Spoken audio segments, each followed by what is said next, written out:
রমজান মাসে বেশি থেকে বেশি মানুষকে ইফতারি করানোর চেষ্টা করবেন। এই যে যুব সমাজ যারা আছেন, ইফতারের প্রজেক্ট রেডি করবেন। প্রত্যেকটা দুস্থ, অসহায়, এতিম, মিসকিন, বিধবা এই পরিবারগুলোতে 1 মাসের বাজার করে দিবেন। পারা যাবে ইনশাল্লাহ? যত কালো টাকা উঠাইছে সব ওগুলো টেনে টেনে বের করবেন সব, বুঝছেন? বাংলাদেশে এমন বহু মানুষ পড়ে আছে যাদের একজনের জাকাতের টাকা দিয়ে একটা গ্রামের মানুষকে খাওয়ানো যায়। ওগুলো উসুল করবেন চাপ দিয়ে দিয়ে। কটা বললাম? 4টা। বেশি বেশি মানুষকে ইফতার করানো। 5 নাম্বারটা আমার খুবই পছন্দের একটা আমল, এবং সবার সামর্থ্য হয়তো হবে না, তবে আমরা নিয়াত করি, আল্লাহ পাক নিয়াতেই বরকত দিবেন ইনশাআল্লাহ। রমজান মাসে বাইতুল্লাহ জিয়ারত, রমজান মাসে বাইতুল্লাহ জিয়ারত। যাদের সামর্থ্য আছে আল্লাহ পাক যেন তৌফিক দান করেন। আল্লাহ পাক যারা নিয়াত করেছেন তাদের কাজকে যেন আসান করেন, সফরকে নিরাপদ করেন, এবং আমাদেরকে বেশি থেকে বেশি বাইতুল্লাহ জিয়ারতে তৌফিক দান করেন। যারা নিয়াত করেছি জীবন অন্তত একটাবার হলেও আল্লাহ পাক যেন তাদেরকে হজ করার তৌফিক দান করেন। বাইতুল্লাহ জিয়ারতে অনেক অনেক ব্যাপার আছে রমজান মাসে। ওখানে আপনার একটা পরিবেশ থাকে, একটা জান্নাতি পরিবেশ, ইবাদতের মৌসুম থাকে, হ্যাঁ, রোজা রাখা, নবী সাল্লাল্লাহু আলাইহি ওয়াসাল্লামের রওজা জিয়ারত, বাইতুল্লাহ তাওয়াফ, ঠিক আছে, ইসলামের ইতিহাসের জায়গাগুলো ঘুরে দেখা, তারাবি, মানে একটা অন্যরকম আমেজ সেখানে বিরাজ করে। আল্লাহ রাব্বুল আলামিন আমাদেরকে রমাদান মাসে বেশি থেকে বেশি বাইতুল্লাহ জিয়ারতের তৌফিক দান করেন, আমিন ইয়া রাব্বুল আলামিন। 5 নাম্বার, এটা সবার হয়তো তাকদিরে নসিব নাও হতে পারে, তবে নিয়াত করে রাখেন, আল্লাহ পাক কোনো না কোনো দিন তৌফিক দিবেন ইনশাআল্লাহ। 6 নাম্বার, রমজান মাসে আমরা আমাদের ফরজ আমলগুলো কোনো অবস্থায় ছাড়বো না ইনশাআল্লাহ। স্পেশালি আমি এখানে একটা ফরজের নাম উল্লেখ করছি, সেটা হলো যাকাত। সালাতের কথা আমি না বলে যাকাত বললাম কেন? কারণ নামাজ আপনারা সবাই পড়েন রমজান মাসে, কিন্তু যাকাত বেশিরভাগ মানুষ দেয় না। যাকাত ইসলামী অর্থনীতির মূল ভিত্তি। যাকাত ছাড়া ইসলামী অর্থনীতি সচল থাকবে না। এই কাজটার ত্রুটির কারণে আমাদের এই অর্থনৈতিক স্যাংশন বা সমস্যাগুলো, ইনফ্লেশনগুলো হয়ে যায়। আল্লাহ পাক আমাদের অর্থনীতিবিদদেরকে ইসলামী অর্থনীতি বোঝার তৌফিক দান করে। এই অর্থনীতি ওমরের যুগে ছিল, ওসমানের যুগে ছিল, আলীর যুগে ছিল, আবু বকর তার যুগে ছিল, রাদিয়াল্লাহু আনহুম আজমাইন, আল্লাহর নবীর যুগে ছিল। তখন গরিব মানুষ এইভাবে ওই ছেঁচেও একটা খুঁজে পাওয়া যাইতো না, একটা গরিব মানুষ। আর এখন কি অবস্থা তো দেখতেই পারতেছেন। আল্লাহ রাব্বুল আলামিন আমাদের সবাইকে রমাদান মাসে যাকাতগুলো দেওয়ার তৌফিক দান করেন। 7 নাম্বার হচ্ছে রমাদান মাসে এমনিতেই বেশি থেকে বেশি নফল দান সদকা করবেন ইনশাআল্লাহ। আল্লাহ পাক বেশি বেশি নফল দান সদকা করার তৌফিক দান করেন। 8 নাম্বার, রমাদান মাসে ফরজের সাথে সুন্নত আর নফলে অনেক বেশি পাবন্ধ হওয়ার চেষ্টা করবেন। খাস করে রমাদান মাসে কিয়ামুল লাইল এবং তারাবির কোনোভাবে যেন ছুটে না যায়। অনেকে মনে করে যে তারাবি পড়লে রাত্রে আবার ওঠা যাবে কি যাবে না? যাবে। তারাবির নামাজ আপনি প্রথম রাত্রে পড়লে শেষ রাত্রে আবার নামাজ পড়তে পারবেন ইনশাআল্লাহ, কোনো সমস্যা নেই, বরং ওটা আরো ভালো। ওই সময় আল্লাহ রাব্বুল আলামিন আহ্বান করতে থাকেন, কে আছো চাইবা আমার কাছে আমি দিব, কে আছো আমাকে ডাকবা আমি ডাকে সাড়া দিব, কে আছো আমার কাছে ইস্তেগফার করবো আমি ক্ষমা করবো। প্রথম রাত্রেও তারাবি পড়বেন ইনশাআল্লাহ, শেষ রাত্রেও চেষ্টা করবেন অন্তত 2-4 রাকাত হলো নামাজ পড়া। আল্লাহ পাক তৌফিক দান করুন। তো তারাবি নিয়ে অনেক কথা এখানে শোনা যাবে ডানে বামে। আর আমাদের তো ইস্যু পাগল জাতি মাশাআল্লাহ। আমরা কি পাগল জাতি? ইস্যু পাগল। ওই ফিলিস্তিন ইস্যু এখন নাই, শেষ। তারপরে যে ট্রান্সজেন্ডার গণ কেস শেষ। তারপরে শরীফা ঠান্ডা, শিক্ষানীতি ঠান্ডা। এখন ওই যে অনলাইনে ঢুকলেই দেখতেছেন ওই চলতেছে আর কি। হ্যাঁ, 8 টাকা 20 টাকাতে আসবে সামনে, এখনো লঞ্চ করেনি ওরা। কিছু শোনেন, এগুলো বাস্তব অভিজ্ঞতার আলোকে বলছি। কিছু কিছু মানুষকে আমাদের সমাজে ছেড়ে দেওয়া হয়েছে যাতে এরা মুসলমানদেরকে আপোষের গন্ডগোলের মধ্যে ব্যস্ত রাখে। ছেড়ে দেওয়া হয়েছে, এরা পেইড, এদেরকে পেট্রোনাইজ করা হয়, এদের এজেন্ডাই এটা। এরা আপনাকে আমাকে লাগাই দিবে, আমাদেরকে মূল ওই শেকড় থেকে সরাই দিবে, দিয়ে ডালপালায় ব্যস্ত করে রাখবে। এবং এইগুলোতে পিছনে কাজ করতেছে কিছু দাড়ি টুপিওয়ালা মানুষও। কিছু দাড়ি টুপিওয়ালা মানুষেরও এভাবে ওদেরকে কিনে ফেলা হয়েছে যে তোমাদের কাজই হচ্ছে মুসলমানদের মাঝখানে খালি লাগাই দিবা। দেখেন, একটা অন্যতম মানে মেজর একটা ইস্যু কাদিয়ানি ইস্যু, একদম চুপ, কোনো কথা নাই। একটা মেজর একটা ইস্যু হচ্ছে ইসাই মুসলিম ইস্যু, সারা বাংলাদেশে ইসাই মুসলিম বানাচ্ছে মানুষকে, একদম চুপ, কোনো কথা নাই। একটা মেজর একটা ইস্যু ফিলিস্তিন ইস্যু, একেবারে মুখে কুলুপ, কোনো কথা নাই। একটা মেজর একটা ইস্যু ট্রান্সজেন্ডার এবং সমকামিতা, এবং এই যে একটা কি বলবো বিতর্কিত শিক্ষানীতি, একদম চুপ, কোনো কথা নাই, কোনো কথা নাই, চুপ। সুদভিত্তিক অর্থনৈতিক সিস্টেম একদম গোড়ার একটা সমস্যা, একটা কথা নাই। পুরো ভূরাজনৈতিক প্রেক্ষাপটে মুসলমানদের আজকে মেরে কেটে কচু কাটা করে ফেলছে, একদম চুপ, কোনো কথা নাই। পরে থাকবে তোর আমিন জোরে আর আমার আসতে, তুই হাত কোথায় বাদস, নিচে না উপরে, রফলি দেন করস না পায়ে পা লাগাস না।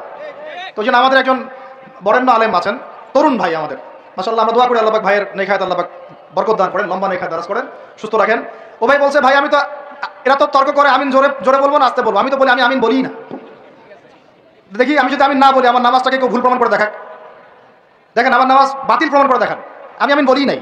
আপনি মারামারি করতেছেন জোরে না আসতে, এটা নিয়ে আমি বলি নাই, আমার নামাজটাকে বাতিল প্রমাণ করে দেখান ফিকহের উসুল থেকে। পারবেন? কিয়ামত পর্যন্ত পারবেন না, কিয়ামত পর্যন্ত পারবেন না, কারণ ওটা কোনো ফরজ কিছু ছিল না। নামাজ হয়ে গেছে, আমার নামাজ কি হয়েছে, হয়ে গেছে।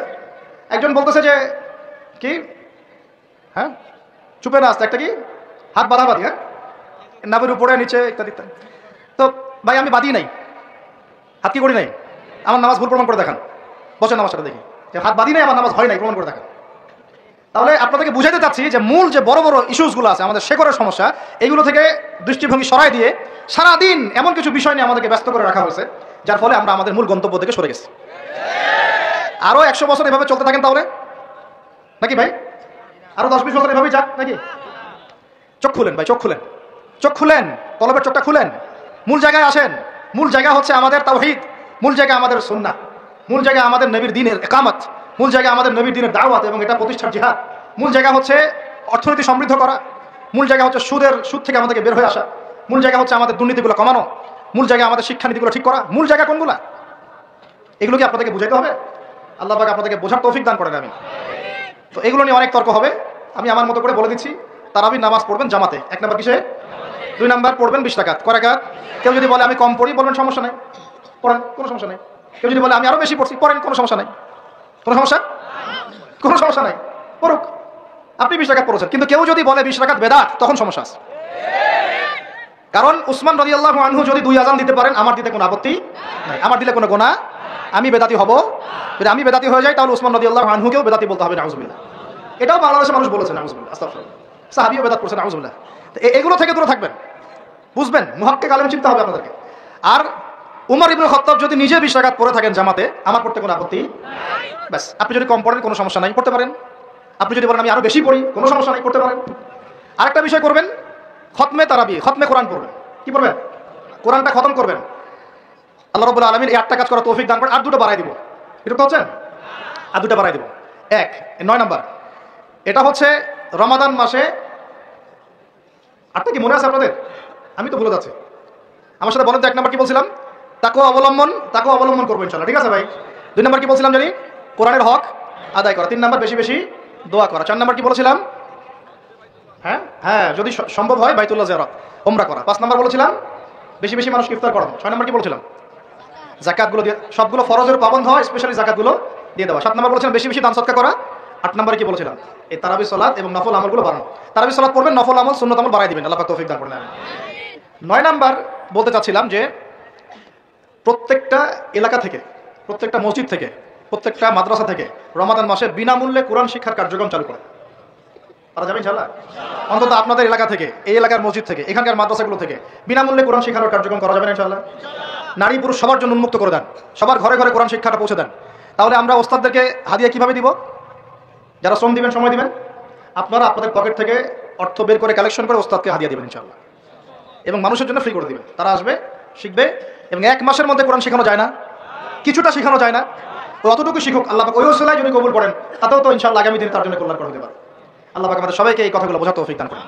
এবং 10 নাম্বার এবং সর্বশেষ কাজ হচ্ছে রমাদান মাসে আমরা আমাদের বিগত জিন্দেগির যত গুনাহ, এগুলোর জন্য যেমন ইস্তেগফার করব, এবং সারা জীবন আল্লাহ পাকের সমস্ত কবিরা এবং কাবায়ের ও ফাওয়াহিশ এগুলো থেকে দূরে থাকবো, এই মর্মে একটা দৃঢ় প্রত্যয় আমরা ব্যক্ত করবো ইনশাআল্লাহ। আগের গুনার জন্য তওবা করব, এবং আগামী পুরো জিন্দেগি যেন গুনাহমুক্ত জীবনযাপন করতে পারি, এই চেষ্টা আমরা অব্যাহত রাখবো ইনশাআল্লাহ। আল্লাহ রাব্বুল আলামিন এইভাবে রমাদানকে সাজানোর তৌফিক আমাদেরকে দান করেন। আমরা দোয়া করি আল্লাহ পাক যেন আমাদের সবাইকে রমাদানে সুস্থ রাখেন, নিরাপদে রাখেন, এবং সুস্থতার সাথে, নেক হায়াতের সাথে, উদ্দীপনার সাথে, উৎসাহের সাথে রমাদান মাসের এই শ্রমগুলো রাখার তৌফিক দান করেন। বেশি বেশি রমজান মাসে কোরআন তেলাওয়াত করার তৌফিক দান করেন, দান সাদাকা করার তৌফিক দান করেন, আমাদের মা বোনদেরকে খাস পর্দায় রাখার তৌফিক দান করেন, সমস্ত হারাম ছেড়ে দেওয়ার তৌফিক দান করেন, সমস্ত কবিরা গুনাহ ছেড়ে দেওয়ার তৌফিক দান করেন, ফরজগুলোকে মজবুতির সাথে ধরার তৌফিক দান করেন, সুন্নাত এবং নফলের পাবন্ধ হওয়ার তৌফিক দান করেন, তারাবির সালাত এবং কিয়ামুল লাইল আদায় করার তৌফিক দান করেন, যদি সম্ভব হয় আল্লাহর ঘর জিয়ারতের তৌফিক দান করেন, এবং বিগত জিন্দেগির সমস্ত গুনাহ থেকে পবিত্র হয়ে একটা গুনাহমুক্ত জীবনযাপন করার দৃঢ় প্রত্যয় ব্যক্ত করার তৌফিক আল্লাহ পাক আমাদেরকে রমজান মাসে দান করেন। সর্বোপরি তাকওয়া অবলম্বন করার তৌফিক আল্লাহ রাব্বুল আলামিন আমাদের সবাইকে তৌফিক দান করে ধন্য করেন। আমিন। আকুলু কওলি হাযা আস্তাগফিরুল্লাহ লি ওয়া লাকুম ওয়া লিসাইরিল মুসলিমিন। বারাকাল্লাহু লানা ওয়া লাকুম বিল আয়াতিল হাকীম। ইন্নাহু তাআলা জাওয়াদুন কারীম ওয়া রাউফুর রহিম।